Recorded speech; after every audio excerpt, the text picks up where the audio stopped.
یہ آف شور oil rack 16 floors اونچی اور 2 فٹ بال فیٹ جتنی چوڑی ہے اور اس کا وزن حیرت انگیز طور پر ایک ایئر کرافٹ کیریئر سے بھی زیادہ ہے۔ اس آئل پلیٹ فارم کو اپومیٹکس کہا جاتا ہے جو فی الوقت نارتھ امریکہ میں لیوزیانا کے ساحل سے 130 کلومیٹر دور گلف آف میکسیکو میں موجود ہے، لیکن اس کی منزل کا آغاز آج سے چند سال پہلے ہزاروں میل دور ساؤتھ کوریا سے ہوا تھا، جہاں سے ہزاروں ورکرز اور انجینئرز آئل پلیٹ فارم کو بنانے میں مصروف تھے۔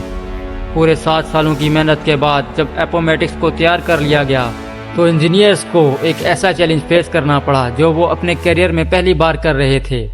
مسئلہ یہ تھا کہ اس دیو اقامت اسٹرکچر کو ساؤتھ کوریا سے گلف آف میکسیکو کے لیے روانہ کرنا تھا اور اس کے لیے دنیا کا سب سے بڑا مرین ٹرانسپورٹ ویسل منگوایا گیا۔ اپومیٹکس آئل پلیٹ فارم کو اٹھا کر اس ویسل پہ رکھنا ایک ایسا ٹاسک تھا جس میں کم از کم 7 دن لگنے تھے، لیکن اچانک ان کو خبر ملی کہ پیسیفک اوشن میں ایک طوفان پیدا ہوا ہے اور اس طوفان نے سپر ٹائفون کی شکل اختیار کر لی ہے۔ اس لیول کا ٹائفون 20 سالوں میں ایک مرتبہ پیدا ہوتا ہے۔ 315 کلومیٹر فی گھنٹہ کی رفتار سے گھومتا ہوا یہ ٹائفون اگلے 7 دنوں کے بعد کسی بھی وقت ساؤتھ کوریا کے ساحل پر حملہ کر سکتا ہے، اور یہ بات تو ہم سب کو معلوم ہے کہ سپر ٹائفون جب کہیں حملہ کرتا ہے تو نقصان پہنچائے بغیر نہیں جاتا۔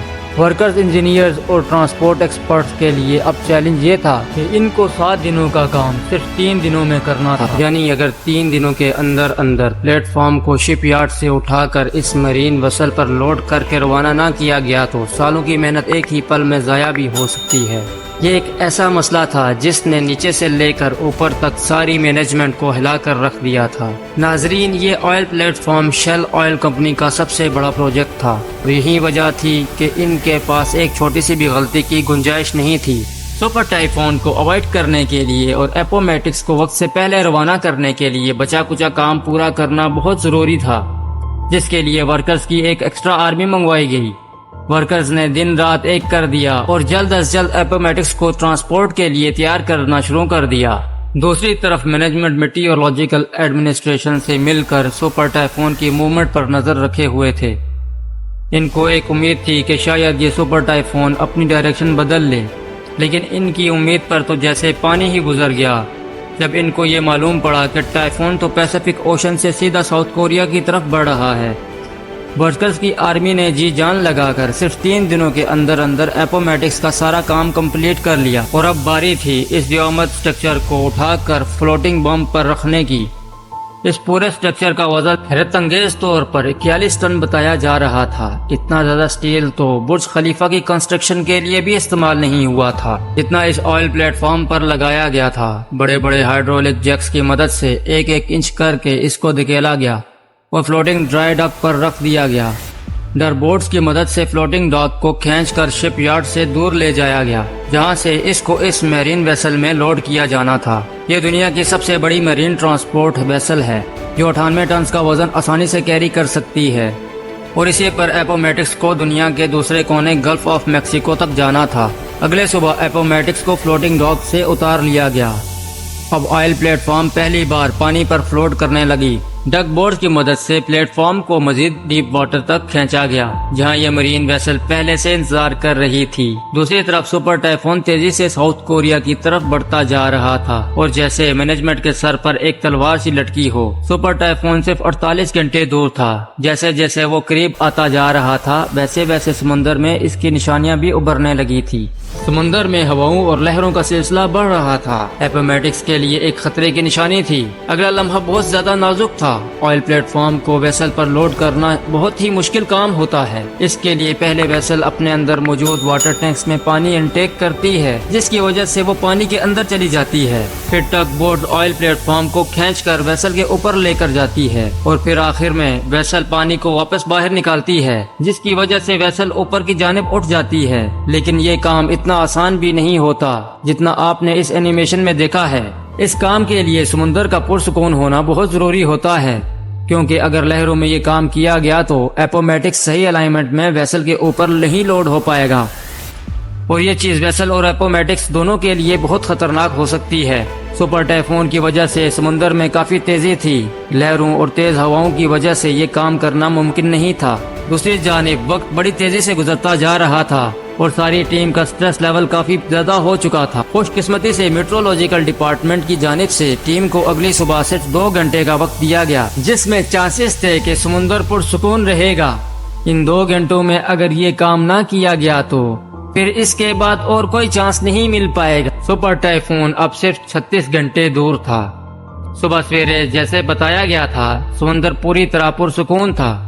پہلی فرصت میں آئل پلیٹ فارم کو ویسل کے اوپر کھینچ کر لایا گیا اور ویسل نے اس کو پانی سے نکال کر اپنے اوپر لوڈ کر لیا۔ سپر ٹائفون سے کئی گھنٹے پہلے اپومیٹکس آخر کار ساؤتھ کوریا کو الوداع کرنے میں کامیاب ہو چکا تھا۔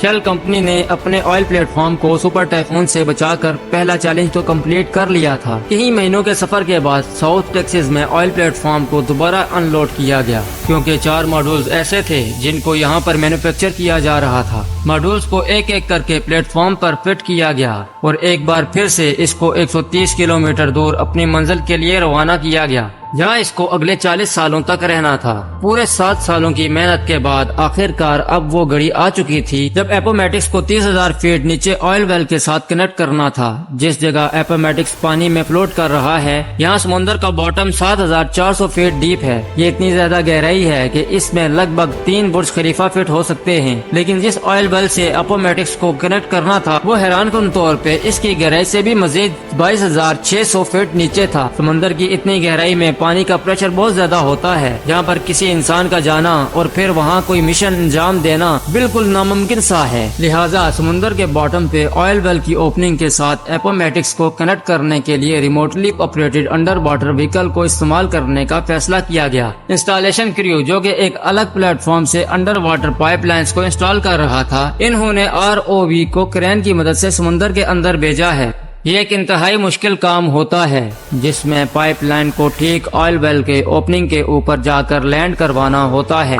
7,400 فیٹ نیچے یہ کام اتنی ایکوریسی سے انجام دینے کا کنٹرول اوپر بیٹھے ROV آپریٹر کے ہاتھ میں ہوتا ہے، جو کسی ویڈیو گیم کی طرح یہ مشن پرفارم کر رہا ہوتا ہے۔ خوش قسمتی سے یہ کام پہلی باری میں ہی کر لیا گیا۔ اب باری تھی پائپ کو انسٹالیشن پلیٹ فارم سے اپومیٹکس تک ٹرانسفر کرنے کی۔ اس پروسیس کو رائزر ٹرانسفر کہا جاتا ہے، جس میں 4 الگ الگ ویسلز ایک ساتھ کام کرتی ہیں۔ پہلے اپومیٹکس میں سے ایک چین نکالی گئی، پھر ROV نے یہ چین لے کر دوسری شپ تک پہنچائی۔ اس شپ سے یہ چین دوسرے پلیٹ فارم نے کھینچ لی اور پھر آخر میں اپومیٹکس سے اس چین کو کھینچ کر پائپ کو اپنی طرف کر لیا گیا۔ اس کے بعد ڈرلنگ کا کام شروع کیا گیا۔ سی بیڈ سے بھی ہزاروں فیٹ نیچے، لگ بھگ 22,600 فیٹ نیچے پائپ کو آئل ویل تک ڈرل کرنا تھا۔ کئی مہینوں کی ڈرلنگ کے بعد آخر کار پائپ آئل ویل تک پہنچ چکا تھا۔ اب باری تھی آئل کو پمپ کرنے کی۔ اس لمحے کو دیکھنے کے لیے پوری ٹیم جمع ہو چکی تھی اور ایک بٹن کی مدد سے آئل پمپ کو آن کیا گیا۔ 30,000 فیٹ نیچے سے جب پہلی بار آئل پمپ ہوا تو سب کے چہروں پر خوشی دیکھنے والی تھی۔ ورکرز، انجینئرز اور مینجمنٹ کے 7 سالوں کی محنت رنگ لے آئی تھی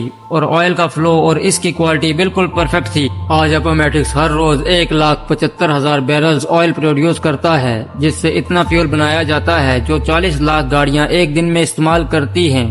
شیل کمپنی کا ماننا ہے کہ اگلے 40 سالوں تک یعنی 2060 تک اپومیٹکس اسی طرح آئل پروڈیوس کرتا رہے گا۔ دوستو، اگر آپ کو ہماری یہ ویڈیو پسند آئی ہے تو ویڈیو کو لائک کریں اور ایسی مزید انفارمیٹیو ویڈیوز دیکھنے کے لیے ہمارے چینل کو سبسکرائب کریں۔ شکریہ۔